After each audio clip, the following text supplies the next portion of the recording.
आज की जो वीडियो है वो इस बात पे होने वाली है कि what is the best time to apply for scholarship. अगर आप पाकिस्तान में हैं इस वक्त और आप स्कॉलरशिप के लिए अप्लाई करना चाह रहे हैं तो क्या बेस्ट टाइम है जापान आने के लिए, और इवन कि पूरी दुनिया में जो है वो अगर आप आना चाह रहे हैं तो उसके लिए बेस्ट टाइम क्या है अगर आप स्टडी वीज़ा के ऊपर आना चाह रहे हैं। अस्सलाम वालेकुम यार, कैसे हो आप लोग? उम्मीद करता हूँ आप लोग ठीक होंगे और खैरियत से होंगे।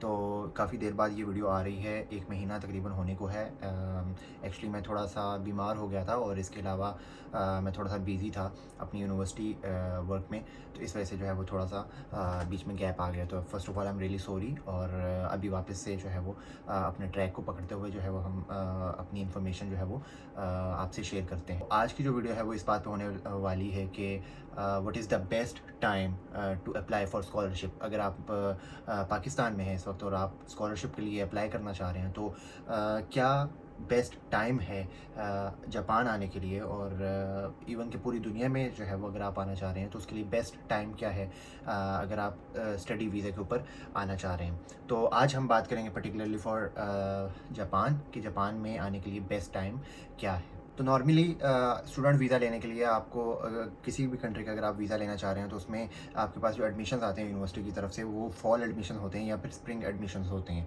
यानी कि एक साल में 2 बार जो है वो एडमिशन्स आते हैं, लेकिन कुछ कंट्रीज़ ऐसे होते हैं कि जिसमें एक साल में एक ही बार एडमिशन जो है वो आते हैं। फॉर एग्जांपल जापान में अगर आप स्कॉलरशिप के ऊपर आना चाह रहे हैं तो उसमें एक साल में एक बार ही जो है वो स्कॉलरशिप आते हैं, और वो होता है फॉल सेमेस्टर में। फॉल यानी कि तकरीबन सितंबर टू अक्टूबर जो है वो उसका एप्लीकेशन का वो पीरियड होता है, और आप सितंबर और अक्टूबर में जो है वो सेमेस्टर आपका स्टार्ट होता है। तो आप जो है वो एक साल पहले जो है वो अप्लाई करते हैं for the next year. For example अगर अभी 2023 है तो अगर आप इस साल में अप्लाई करना चाहेंगे तो फिर आप 2024 के लिए अप्लाई करेंगे। जापान आने के लिए जो मेन स्कॉलरशिप जिस पे स्टूडेंट्स आते हैं और जिस पर मैं भी अभी स्टडी कर रहा हूँ पीएचडी में, तो वो है स्कॉलरशिप MEXT, यानी कि MEXT के नाम से जो है वो MEXT स्कॉलरशिप है, जिस पे मैंने ऑलरेडी काफ़ी वीडियोज़ बना चुका हूँ। और आप उस पर भी जो है वो मेरी वीडियोज़ जो है वो मैं अभी डिस्क्रिप्शन लिंक में लगा दूंगा, तो आप ज़रूर वो भी देखिएगा। और MEXT स्कॉलरशिप पे आने के लिए आप जो है वो स्पेशली यूनिवर्सिटी रिकमेंडेड स्कॉलरशिप अगर आप MEXT पे आना चाह रहे हैं तो वो उसका जो बेस्ट टाइम है वो ये जो टाइम इस वक्त चल रहा है, तो ये टाइम जो है वो MEXT स्कॉलरशिप के लिए है, यानी कि अगस्त, सितंबर एंड अक्टूबर। तो ये कुछ ऐसे महीने हैं जो कि सुपर हॉट सीज़न जो है वो कहा जा सकता है इनको MEXT यूनिवर्सिटी रिकमेंडेड स्कॉलरशिप को विन करने के लिए।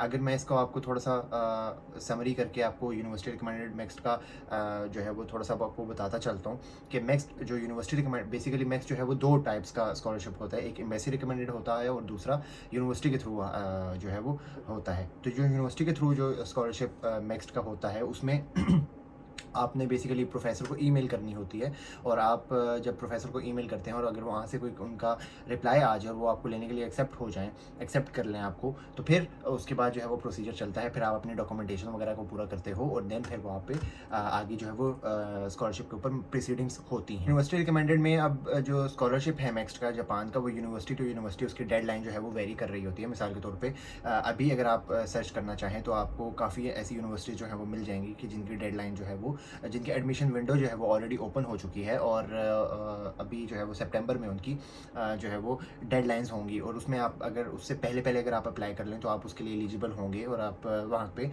स्कॉलरशिप के लिए अप्लाई कर सकते हैं। लेकिन अगर वो एक दफ़ा गुजर गई तो ज़ाहिर बात है फिर आपको किसी और यूनिवर्सिटी के बारे में देखना पड़ेगा।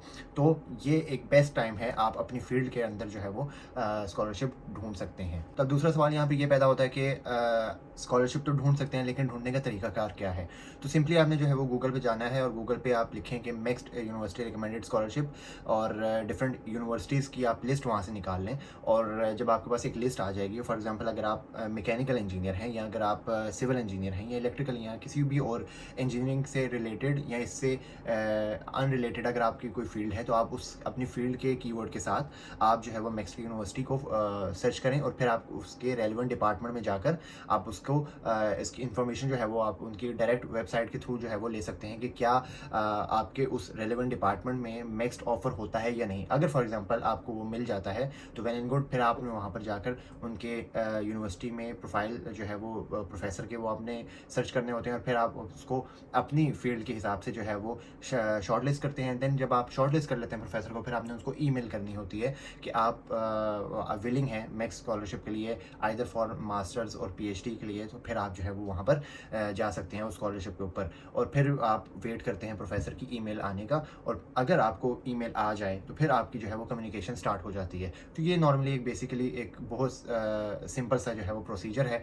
तो इस पे जो है वो हम एक इससे रिलेटेड मैक्स के ऊपर जो है वो हम एक और वीडियो जो है वो डिटेल्ड की जो है वो हम बनाएंगे। तो फिर उस डिटेल्ड वीडियो के अंदर आपको इसका ए टू ज़ी जो प्रोसीजर है वो हम बताएंगे। लेकिन ये वीडियो जो है वो बनाने का मकसद ये है कि ये जो टाइम है आपका, ये पीक सीज़न है और ये सुपर हॉट सीज़न है स्कॉलरशिप में अप्लाई करने का। तो इसलिए थोड़ा सा आप अपने आप को जो है वो अपने कंफर्ट जोन से बाहर निकालें और अभी से जो है वो सर्च करना स्टार्ट करें, ताकि आपको इस सीज़न में 2024 में के लिए आपको स्कॉलरशिप मिल जाए और फिर आप 2024 में इंशाल्लाह जापान में होंगे। तो उम्मीद करता हूँ आपको ये वीडियो अच्छी लगी होगी। वीडियो अच्छी लगने की सूरत में इसको लाइक, कमेंट और शेयर ज़रूर कीजिएगा। कमेंट में अगर आपका कोई सवाल है तो ज़रूर पूछा करें, क्योंकि मैं कमेंट में जवाब जो है वो ज़रूर देता होता हूँ। और चैनल को सब्सक्राइब कीजिएगा। मैं मिलता हूँ आपसे नेक्स्ट डिटेल्ड वीडियो के साथ। तब तक के लिए अल्लाह हाफ़िज़।